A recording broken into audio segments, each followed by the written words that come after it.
Gente, pensem o seguinte. Na década de 1840, os casos de adoecimento mental entre a classe operária europeia, quase quadruplicaram praticamente da noite para o dia. Uhum, e foi muito rápido mesmo. Sim, muito. E não foi um vírus misterioso varrendo o continente, sabe? Não foi um patógeno na água, nem nada disso. Foi simplesmente a invenção da fábrica regida pelo relógio de ponto. E o que ilustra essa ruptura de uma forma muito brilhante assim, é uma imagem recorrente que a gente acha nos registros da época. Aquela do relógio, né? Essa mesma. É um relógio de mesa de metal, bem pesado, com o vidro no mostrador completamente rachado. E ele está posicionado ali ao lado de uma paisagem urbana super cinzenta, coberta de fuligem. Nossa, uma imagem super forte. Natural, orgânico, sendo violentamente estilhaçado por uma nova era. Caramba! E olha, essa imagem define perfeitamente o ponto de partida da nossa imersão de hoje. Porque a gente vai, dissecar um fenômeno histórico que moldou a mente moderna, né? Exatamente. O adoecimento moral e psicológico da Europa ali no século XIX. Isso. A gente vai destrinchar como essa perda total de antigas certezas preparou todo o terreno para a filosofia radical do Friedrich Nietzsche. E o mais vital para quem está acompanhando a gente agora, né, é traçar essa linha direta. Sim, a linha entre essa exata crise de valores lá do passado e os nossos maiores dilemas do século XXI. E a gente está falando de coisas grandes, tipo a polarização política extrema e até o modo como a gente lida com as mudanças climáticas hoje. Com certeza. Porque não é tipo uma revisão chata de livro de história. Longe disso. É tentar entender a arquitetura invisível dos nossos próprios problemas atuais. Um manual de sobrevivência intelectual mesmo, para não se sentir esmagado por tanta informação vazia. Perfeito. Mas assim, para compreender qualquer ideia filosófica, o primeiro passo é descer lá para o chão de fábrica onde essa ideia foi forjada, sabe? Tá, e como era esse chão de fábrica? A Revolução Industrial reconfigurou a engrenagem da vida humana de um jeito muito mais profundo do que só mudar o endereço das pessoas, tirando a galera do campo para a cidade. Os registros apontam que, entre 1800 e 1900, a população urbana na Alemanha, por exemplo, saltou de 25% para mais de 60%. Nossa, mais que dobrou em um século. Uhum. Cidades inteiras incharam de forma totalmente descontrolada. E essa migração em massa traz uma mudança de paradigma psicológico que, olha, é difícil da gente mensurar hoje em dia. Sim, uma escala absurda. Porque pensa na vida rural antes disso. Era um ritmo sazonal, né? O trabalho era regido pelo sol, pelas colheitas, pelas estações do ano. Tinha uma conexão muito direta entre o esforço físico e o pão na mesa. Uma coisa visível e tátil. Exato. É como se você pegasse um animal selvagem que evoluiu para viver em um ecossistema super aberto e, de repente, trancasse ele numa jaula de concreto num zoológico. Essa analogia do zoológico é perfeita. Né? Porque, as necessidades básicas de calorias e abrigo até podem ser tecnicamente supridas ali por um salário miserável, mas os instintos estão totalmente suprimidos. O ambiente é estranho e aquele ritmo natural deixa de existir. E é aí que a alienação se instala de vez. Na fábrica, o indivíduo deixa de ver o resultado final do próprio trabalho. Sabe? Ele não está mais construindo algo do início ao fim. Ele tá só lá repetindo a mesma coisa, né?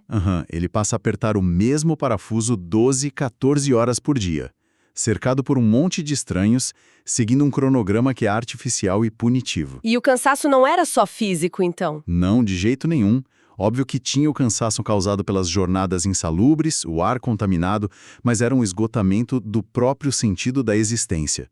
O trabalhador ali virou só uma peça de reposição numa máquina gigante de metal. Então, raciocina comigo. Se os corpos dessas pessoas estavam sendo quebrados pelas fábricas e toda a estrutura comunitária do campo foi dissolvida, o suporte psicológico tradicional também deve ter ruído completamente. Foi pro chão. Porque a religião, que até então explicava o sofrimento como um plano divino ou, sei lá, um teste, de repente não conseguia mais justificar aquela miséria urbana massificada.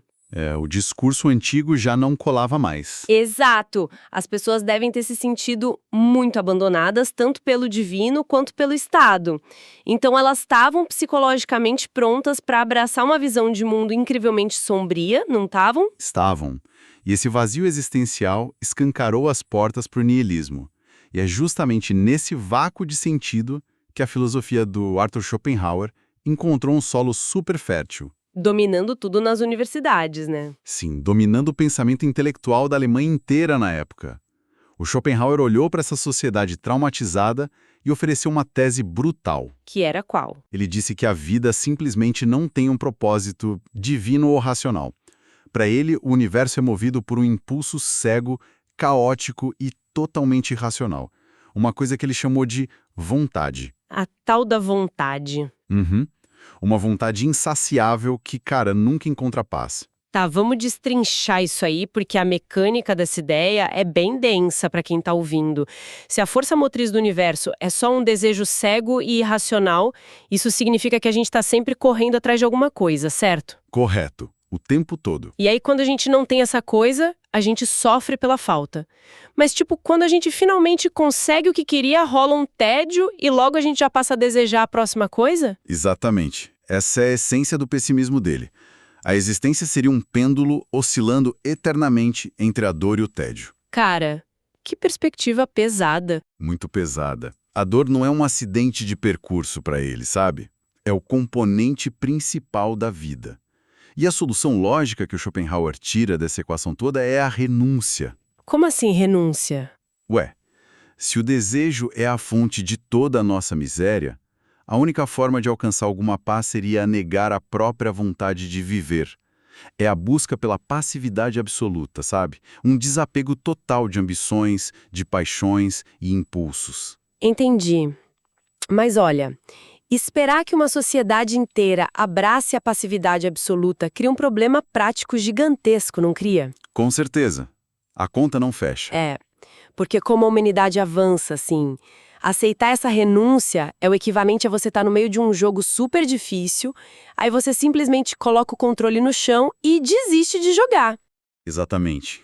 E isso acaba sendo o ponto de ruptura intelectual para um jovem filósofo que, olha só, inicialmente era super devoto do Schopenhauer.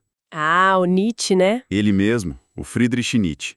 Ele também olhava para esse colapso moral do século XIX e sentia a mesma dor de todo mundo. Mas ele logo percebeu a falha mecânica nesse sistema do Schopenhauer. E qual foi a ficha que caiu pra ele? O Nietzsche compreendeu que essa negação da vida era, no fundo, uma forma de fraqueza disfarçada de sabedoria, sabe? Nossa, pegou pesado. Pois é. A genialidade da virada dele está em mudar a função da dor.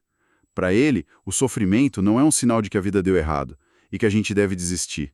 O sofrimento é a forja, é o atrito necessário para o crescimento. Faz todo sentido.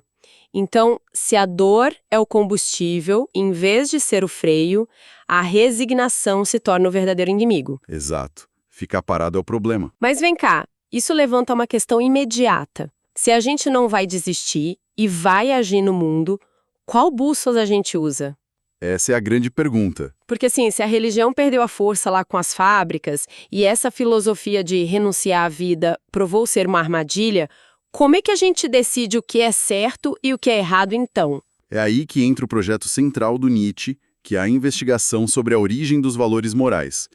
Ele começou a dissecar a moralidade que a gente herdou, principalmente aquela tradição cristã e os valores ali pós-reforma. Tipo, obediência e humildade. Isso. Valores como obediência, humildade, autossacrifício, contenção, tudo isso era ensinado como virtudes absolutas, coisas inquestionáveis. Mas o Nietzsche fez a pergunta de ouro: úteis para quem? Ah, essa pergunta muda tudo. Muda totalmente. E quando ele analisou a estrutura social da época, a resposta ficou super clara. A burguesia emergente e os donos do capital industrial precisavam do quê? De uma massa de trabalhadores disciplinada. Uma galera que não reclamasse. Gente que não questionasse aquelas péssimas condições de trabalho nas fábricas e que acreditasse piamente que sofrer em silêncio faria eles herdarem o paraíso depois. Nossa, aqui é que a coisa fica realmente interessante, porque é uma inversão completa de perspectiva. Uma reviravolta, né? Total. É tipo, pensa que você passou a vida inteira treinando pra vencer um jogo de tabuleiro, seguindo as regras de um jeito super rigoroso, e aí você descobre que as regras foram secretamente escritas pelo seu oponente só pra garantir que você nunca ganhasse. Que baita analogia. É exatamente essa a sensação. Porque a moralidade tradicional sobre essa ótica do Nietzsche não foi desenhada para fazer o indivíduo alcançar o máximo potencial dele.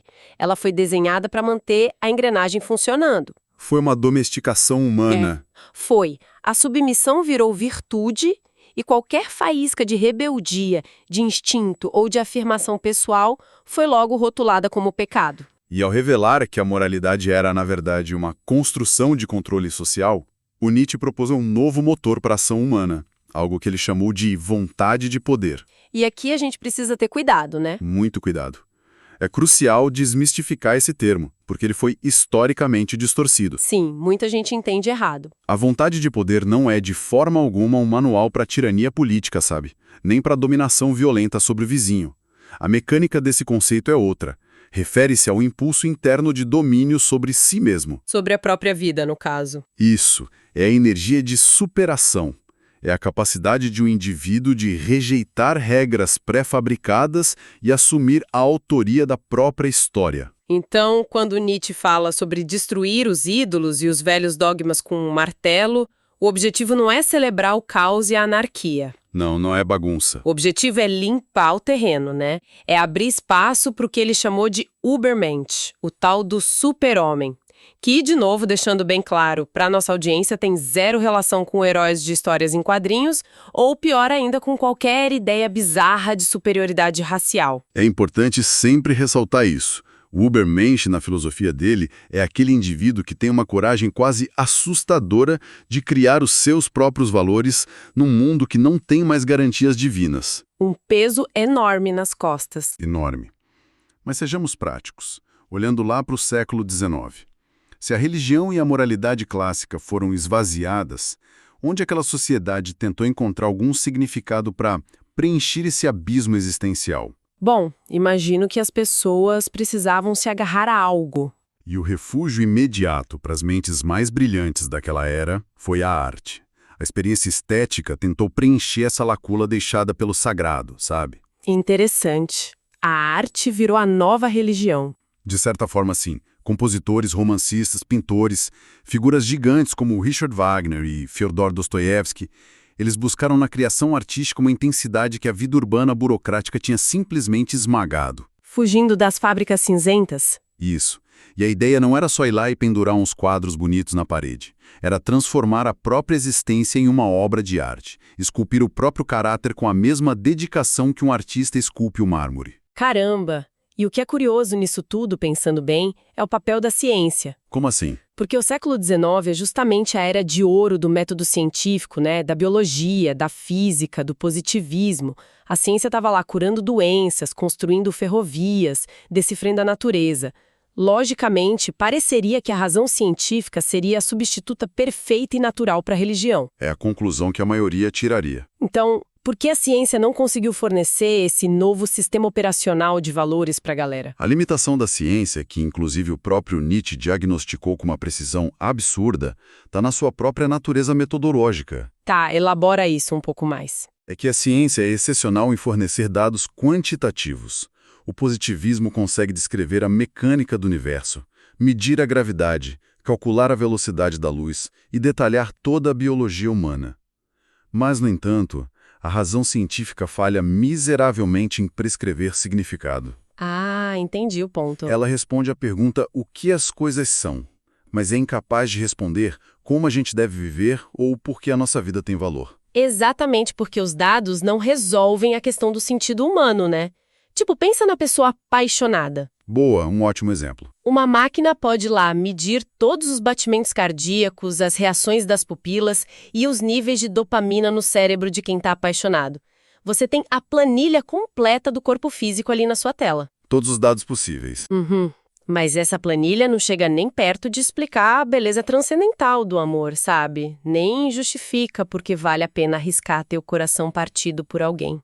A ciência mapeia o território muito bem, mas não desenha a bússola ética. E a consequência dessa falta de bússola ética que a ciência não pode dar nos leva diretamente para o espelho do século XXI. O diagnóstico que a filosofia do século XIX fez sobre o esvaziamento de sentido é, na verdade, a raiz dos sintomas mais graves que a gente enfrenta hoje. Sério? Como a gente conecta essas coisas na prática? A gente pode começar observando a nossa relação com o meio ambiente. Pega os dados que o material traz.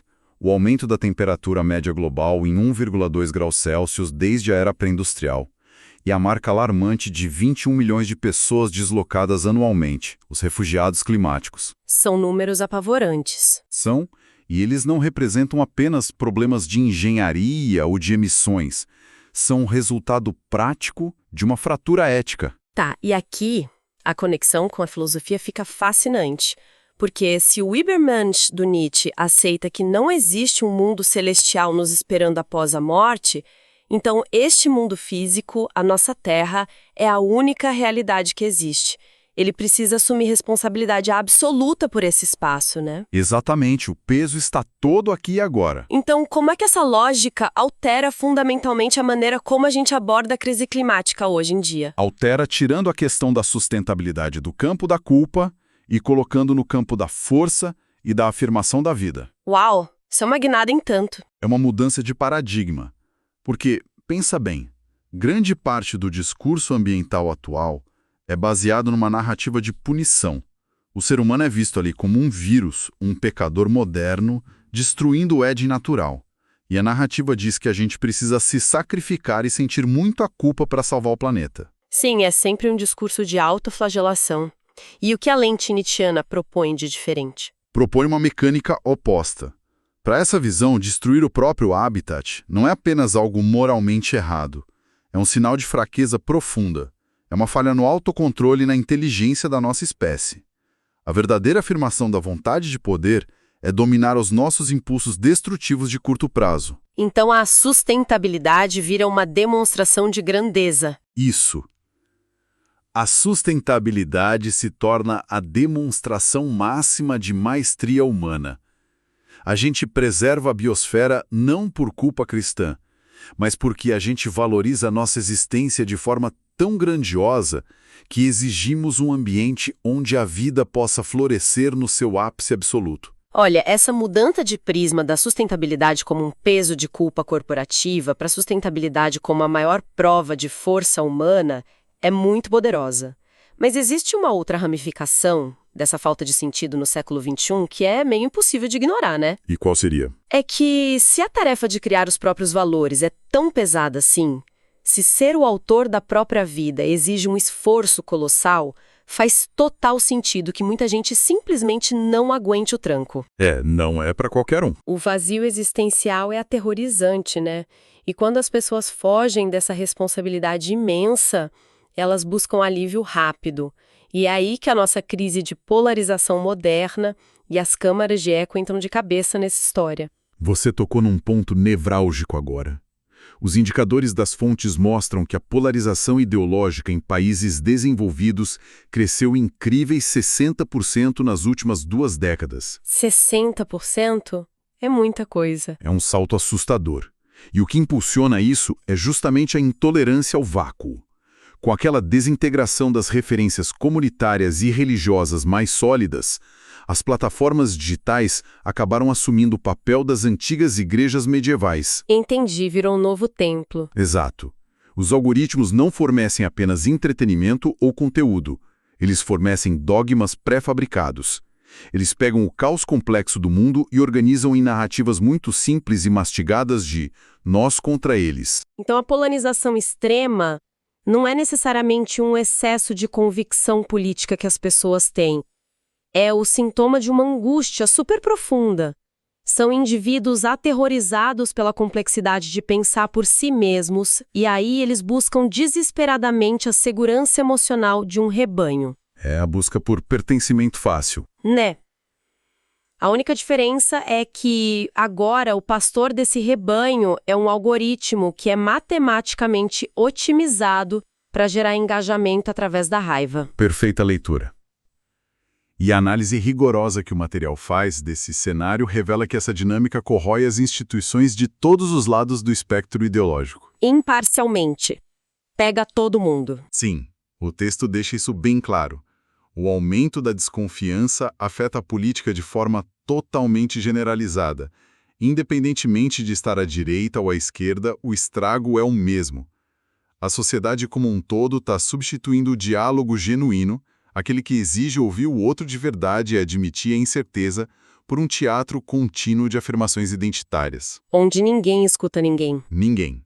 O compromisso e a moderação passaram a ser vistos como traição ao grupo. O oponente deixou de ser alguém com quem você senta e debate ideias e passou a ser tratado como uma ameaça existencial que precisa ser aniquilada. Porque se você questiona o dogma, a base treme. Exato. Porque questionar o dogma do grupo ameaça a frágil identidade que aquele indivíduo construiu para se proteger do vazio que a gente falou. Caramba, e o que tudo isso significa no final das contas para quem está nos ouvindo?